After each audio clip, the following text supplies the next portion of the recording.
வணக்கம் சார். வணக்கம் சார். அதிமுக தேர்தலில் தோல்விக்கு பிறகு அவங்க என்ன, அதோட நிலைமை என்ன, அவங்க ஃபியூச்சர் என்ன? இல்லை, இப்போது மக்களுடைய கோபம் அத்தனையும் திமுக மீது தான். திமுக மீது அடித்த சுனாமி தான் அதிமுகவையும் தூக்கிட்டு போயிடுச்சு. அதிமுக பிரதான எதிர்க்கட்சியாக 5 ஆண்டு காலத்தில் இருந்திருந்தால் நீங்கள் இவ்வளவு பெரிய மாபெரும் வெற்றி விஜய்க்கு வர வாய்ப்பில்லை. எதிர்காலத்தில் 5 ஆண்டு காலம் பிரதான எதிர்க்கட்சி வேலையை ஜெயலலிதா செய்ததைப் போல, எம்ஜிஆர் செய்ததைப் போல எடப்பாடியார் செய்யலை. அந்த வேலையை யார் செஞ்சா? விஜய் செஞ்சா. விஜய் தான் தீய சக்தி தீய சக்தி தீய சக்தி, இதுதான் அவரை முதலமைச்சர் ஆக்கியது. நீங்கள் எம்ஜிஆரை முதலமைச்சர் ஆக்கியது எது? இதே கோஷந்தான். நான் பொருளாதாரத்து கணக்கு கேட்ட கணக்கு தரல, எல்லாம் கள்ள கணக்கு, தீய சக்தி கருணாநிதி, இதான செய்தி. மக்கள் என்ன பண்ணா? எம்ஜிஆரை முதலமைச்சர் நாற்காலியில் அமர வைத்தார். எம்ஜிஆர் உயிரோடு 10 ஆண்டு காலம் கருணாநிதியால் கோட்டை பக்கம் எட்டியே பார்க்க முடியல. நடந்ததா இல்லையா? எம்ஜிஆர் மரணத்தில் அதிமுக உடைந்த பிறகு தான் திமுக வந்தது. அதே போல் திமுக எதிர்ப்பு தான் ஜெயலலிதாவை முதலமைச்சராக்கியது 91. ஜெயலலிதா மரணம் அடைகிற வரை திமுக எதிர்ப்பு தான். கருணாநிதி அறிக்கை விட்டு அப்போவே அறிக்கை வரும், ஜெயலலிதா அறிக்கை. அதிமுக தொண்டை அவ்வளோ உற்சாகமாக இருப்பான். சரி, 93 சரிபாதிய திமுக பிளந்தது. வைகோ என்ன சொன்னார்? என்ன கொலகாரன்னு என் மேல் பழிய சுமத்தினார் கருணாநிதி. விடுதலை புலிகளோடு சேர்ந்து என்னை கொலை செய்து விடுவான் வைகோ. இந்த குற்றச்சாட்டை கருணாநிதி சுமத்திய பொழுது 6 பேர் மண்ணெண்ணெய் ஊற்றி குளிச்சு செத்து போயிட்டான். அத்தனை பேரும் திமுக எதிர்ப்பாளர். இதுதான் வைகோவை ஒரு பெரிய தலைவனாக்கியது. சரி, அடுத்து நீங்கள் ராமதாஸுக்கும் கருணாநிதிக்கும் சண்டை. அதுதான் கருணாநிதியை எதிர்த்த காரணத்தினால தான் ராமதாஸ் 7% வாக்கு எங்கே திமுக வாக்கை தான் பிரித்தார் வன்னியர் பெல்ட்டில். அதே போல் தலித்துக்களுக்கான எந்த உரிமையும் இல்லாத சூழலில் தான் வட மாவட்டங்களில் திருமாவளவன் திமுக ஓட்டை பிரித்தார். திமுக தோல்வியடைவதற்கு அதுதான் காரணம். சரி, அப்புறம் விஜயகாந்த் எப்பவுமே வன்னியர் பெல்ட்டில் திமுக தான் ஜெயிக்கும். செஞ்சி ராமச்சந்திரன், மதுராந்த ராமச்சந்திரன், சேல வீரபாண்டி ஆறுமுகம், இப்படி பல வைரங்களை கொடுத்த சமூகம் அது. அத்தனை பேர் எங்கே போயிட்டாங்க? அங்கேருந்து வெளியேறிட்டாங்க. செஞ்சி ராமச்சந்திரன் இல்லை, மதுராந்த ஆறுமுகம் இல்லை, பல பேர் இல்லை. வீரபாண்டி போனவர் அப்படி வாரிசே இல்லை. முல்லை வேந்த, இப்படி பல பேரை சொல்லலாம். இந்த அரசியல் தான். அடுத்து விஜயகாந்த் வன்னியர் பெல்ட்டிலேயே 29 எம்எல்ஏகளை பெற்று பிரதான எதிர்க்கட்சி தலைவரானார். அதிமுக 2011 வெற்றி பெறுவதற்கு காரணமாக விஜயகாந்தோடைய புகழ் தான். என் கல்யாணம் பண்ணது இடிச்சு விட்டார் கருணாநிதி, என் வீட்டை அடிச்சு விட்டார், நியாயம் கேட்கணும், ஆண்டவரோட கூட்டணி, மக்களோட கூட்டணின்னு கருணாநிதி எதிர்ப்பு தான் விஜயகாந்தை எதிர்க்கட்சி தலைவராக்குச்சு, பிரதான எதிர்க்கட்சி தலைவர். சீமானை யார் தலைவராக்குனா? ஈழப் போராட்டத்தில் திமுக செஞ்ச துரோகம், இதை தெருவாக சொல்லுகிற பொழுது தான் சீமானுக்கு 50 லட்சம் பேர் ஓட்டு போட்டான். இப்போ வெற்றி முதலமைச்சர் வேட்பாளராக வந்திருக்கிற விஜய் 2 வருஷமாக என்ன சொன்னார்? அரசியலே பேசலை. தீய சக்தி தூய சக்தி, ஸ்டாலின் சார், ஸ்டாலின் அங்கிள், இதுதான அரசியல். இந்த அரசியலை 5 ஆண்டு காலம் அதிமுக செய்ய தவறிவிட்டது. அதனுடைய விளைவு தான் இப்போ பின்னுக்கு தள்ளி நீங்கள் அதிமுக 500 ஓட்டு, 1000 ஓட்டு, 300 ஓட்டு, 400 ஓட்டில் தான் ஒரு 10, 15, 20 தொகுதிகளை இழந்திருக்கு. அப்போ இந்த எதிர்க்கட்சி அரசியலை திமுக ஆளுங்கட்சியாக இருந்த பொழுது எதிர்க்கட்சி அரசியலை எடப்பாடி செய்யலை, விஜய் செய்தார். எடப்பாடி இருக்க வேண்டிய இடத்துல விஜய் மக்கள் அமர வைத்தார்கள். வேறு எந்த கொள்கை கோட்பாடோ விஜய்க்கு லட்சியமோ இல்லை பெரிய காமராஜர் கக்கனை போல தியாகமோ எந்த அடையாளமும் இல்லை. வேட்பாளர் யாருன்னே ஓட்டு போட்டவனு தெரியாது. அதுக்கு யார் தொகுதியில் அந்த வேட்பாளர் மக்களை சந்தித்தார் இல்லை, விஜய் சந்தித்தாரா இல்லை, புஷி சந்தித்தார், யாரும் சந்திக்கலை. ஆனால் ஆட்சி மாற்றம் திமுக மீது உள்ள வெறுப்பு தான். அது அதிமுகவையும் அடித்து கொண்டு போய் கரையேற்றி விட்டது. இதுதான் நடந்தது. அப்போது இந்த அரசியலிருந்து ஒரு பாடம் படிக்கணும். விஜய் இப்பொழுது முதலமைச்சர், அதில் மாற்று கருத்தே இல்லை. இப்போது ஆளுநர் ரூல் வரும். ஏன்னா காங்கிரஸ் இப்போ விஜய்க்கு பின்னணியில் நிற்கிது, பாஜக எதிர்த்து நிற்கிது மறைமுகமாக. இப்போ பாஜக காங்கிரஸுடைய ஆடுகளமாகி போச்சு தமிழ்நாடு அரசியல். காங்கிரஸ் எதிர்காலத்தில் பார்க்குது, பாஜகவும் எதிர்காலத்தை பார்க்குது. அமித்ஷா பிரதமர் வேட்பாளர் அடுத்து வர நாடாளுமன்ற தேர்தலில் தமிழ்நாட்டிலிருந்து எப்படி ஒரு 40 சீட்டு வேணும். திமுக காங்கிரஸு 40 சீட்டை நடந்து முடிந்த நாடாளுமன்ற தேர்தலில் கொடுத்தது. 40 நமதே, நாளை நமதேன்னு. இப்போ அதே விஜயை வைத்து பாஜக ஒரு 40 நாடாளுமன்ற உறுப்பினர்களை பெறலான்னு ஒரு திட்டம் போடுது. அதற்காகத்தான் நீங்கள் சிபிஐ வழக்கு டெல்லியில் அவரை சோப்பு போட்டு அனுப்பியது. ஆனால் இப்போ அவர் வெற்றி பெற்ற பிறகு நீங்கள் டோனை மாற்றுறார், துணியை மாற்றுறார், கொள்கையை மாற்றுகிறார். அப்போ தான் பாஜக அதிர்ச்சி ஆயிடுச்சு. அதுதான் ஆளுநருக்கு உத்தரவு. யாரை கேட்டு அவருக்கு முதலமைச்சர் கான்வாயை அனுப்பினீர்கள்? யாரை கேட்டு பதவியேற்பு வைபவத்துக்கான நிகழ்ச்சி ஏற்படுத்துறீங்கன்னு டெல்லியிலிருந்து விரட்டு ஆளுநர், டிஜிபி கூட மிரட்டார். எல்லாம் கான்வாயெல்லாம் திரும்பி கூட்டிகிட்டு போயிரு.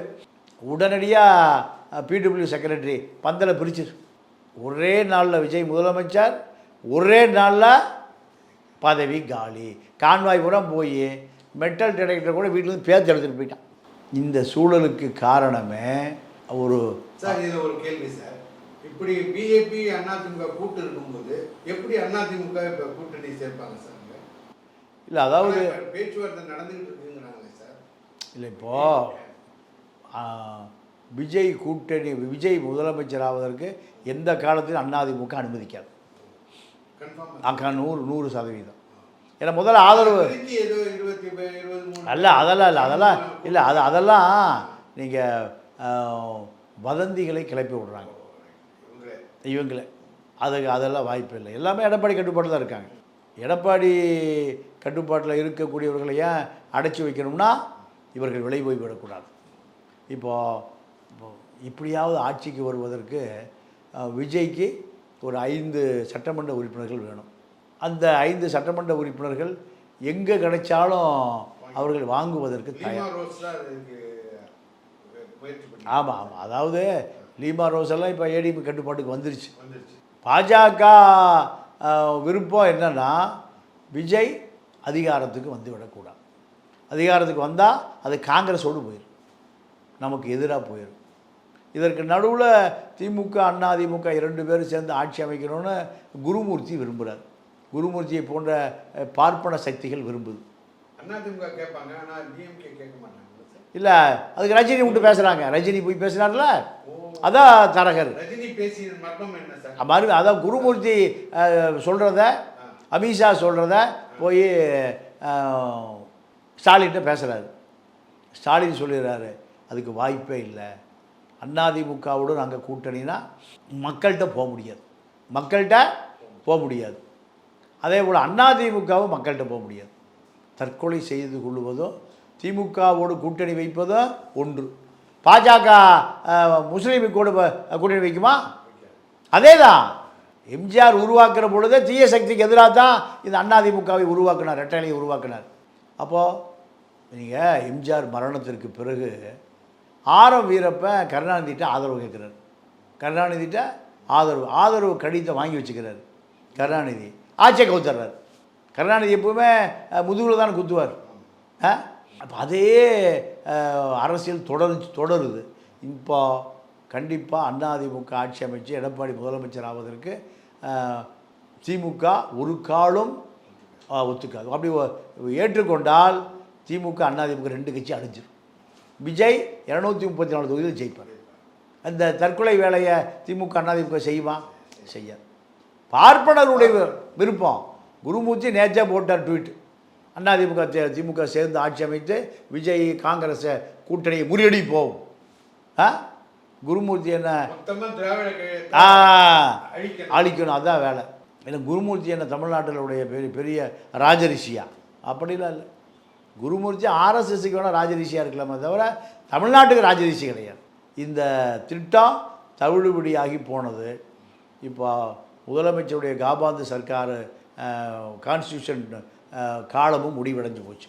இப்போது ஆளுநருடைய கட்டுப்பாட்டுக்கு அதிகாரம் வந்துருச்சு. ஆளுநரிடம் 118 எம்எல்ஏவை விஜய் நிரூபித்தால் ஆளுநர் அவருக்கு பதவி பிரமாணம் பண்ணி வைப்பார்.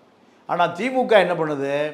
கம்யூனிஸ்டுகள் சேர விடக்கூடாது, சிறுத்தைகள் சேர விடக்கூடாது, ஆளுநர் ஆட்சி வரட்டும், விஜய் ஆட்சி அதிகாரத்துக்கு போகக்கூடாது. இது திமுகவுடைய சதி.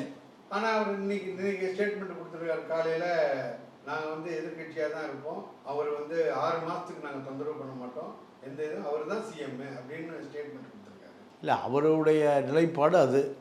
ஆனால் பாஜக நிலைப்பாடு என்னென்னா 118 சட்டமன்ற உறுப்பினர்கள் இருந்தால் அவருக்கு பதவி பிரமாணம் பண்ணி வைங்க, நிரூபித்து 118 பேர் லிஸ்ட்டு வந்ததுன்னா ஆளுநருக்கு டெல்லி உத்தரவு தான். நீங்கள் முதலமைச்சராக பதவியேற்றுக்கொண்டு நிரூபிக்க முடியாமல் இருந்தால் ஆட்சிக்கு வந்து போகும். ஒருவேளை காங்கிரஸை கழட்டி விட்டுட்டு பிஜேபியோடைய அதிமுக இன்னும் வர்றதுக்கு சான்சஸ் இருக்கா சார்? இல்லை, இனி அதுக்கு வாய்ப்பு இல்லை. அது ரொம்ப 2 பேர் நெருங்கிட்டாங்க. இப்போ டெல்லியில் சிஎம்மாக வர்றதுக்கு வேறு வழி இல்லைங்க, நாங்கள் அதிமுகவோட கூட்டு போகிறோன்னு இப்போ விஜய் சொல்கிறாருன்னு வச்சுக்கோங்க, வேறு வழி இல்லாமல். இல்லை, அதிமுகவோட கூட்டு போகிறோம் இவர் சொல்லலாம். பிஜேபி இல்லை இல்லை இல்லை அதிமுகவோட கூட்டு இவர் சொல்லலாம். இவர் பேச வேண்டிய இடம் பிஜேபிட்டையும் எடப்பாடிட்டையும் அது பேசலையே. அதை ஒரிஜினல் சொல்லிட்டார, நாங்கள் காங்கிரஸ் கூட்டு 29 வரைக்கும் வரும்னா பிஜேபி வேண்டாம் தான் அர்த்தம். அவரே வெளியே தள்ளி விட்டார், பிஜேபி கதை பிடிச்சி வெளியே தள்ளி விட்டார். பிஜேபியை வெளியே தள்ளி விட்ட பிறகு பிஜேபி கூட்டணியில் இருக்கிற அதிமுக எப்படி ஆதரவு கொடுக்கும்? நீங்கள் பதவியில் அமர வரைக்கும் என்ன பண்ணணும்னா டிப்ளமேட்டிக் பாலிடிக்ஸ், ராஜதந்திர நகர்வுகள். இந்த நம்ம ஆதவ அர்ஜுன் ரெட்டிக்கு அரசியலே தெரியல, விஜய்க்கு அதுவும் தெரியவில்லை. நீங்கள் அரசியல் என்பது ராஜதந்திர நகர்வு, அது இங்கிலீஷில் வெள்ளக்காரன் சொல்லுவான் டிப்ளமேட்டிக் பாலிடிக்ஸுமா, அதே தெரியலையே. நீங்கள் ஆட்சிக்கு அதிகாரத்துக்கு வருவதற்கு எந்த வேலையும் சதியும் செஞ்சிடலாம், அமர்ந்த பிறகு அப்புறம் நீங்கள் ஜனநாயகத்தை திரும்பி பார்க்கலாம். இவர்கள் வருகிற பொழுதே ஜனநாயகத்தினுடைய குரல் வளை, ஆட்சி அதிகாரத்திற்காக நாங்கள் யாரோடு வேண்டுமானாலும் கூட்டு சேருவோங்கிற நிலையை நீங்கள் எடுக்க முடியலையே. வர்றதுக்கு முந்தைய இவ்வளோ சண்டை சச்சரவு. அப்போ உங்களுக்கு ஆட்சி அதிகாரத்திற்கு வருவதற்கான வழிமுறைகள் தெரியல.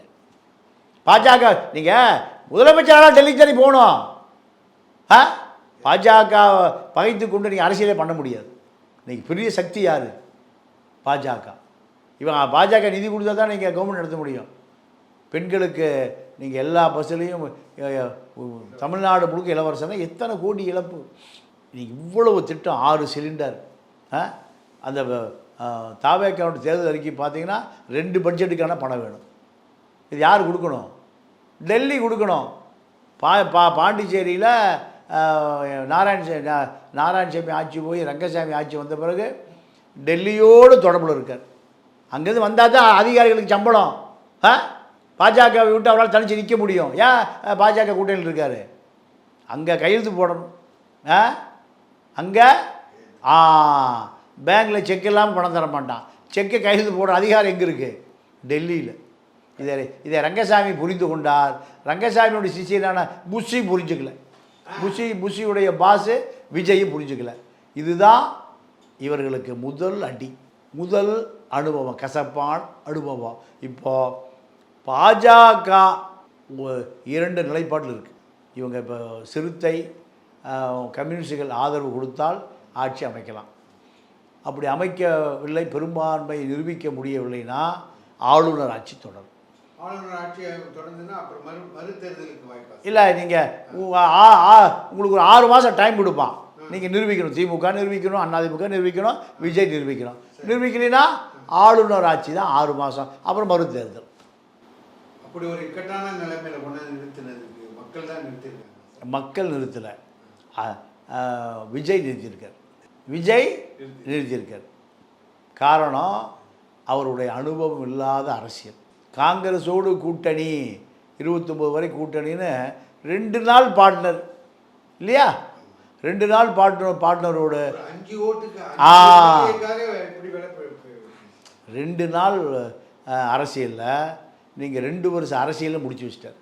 இது ஆதவர்ஜுனா விஜயுடைய பக்குவம் இல்லாத அரசியலுடைய விளைவு தான்.